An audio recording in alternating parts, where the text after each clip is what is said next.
சொல்லுக்கும் அர்த்தத்துக்கும் தூரங்கள் கிடையாது.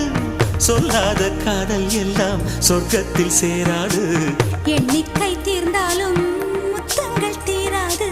எண்ணிக்கை பார்த்தாலே முத்தங்கள் ஆகாது.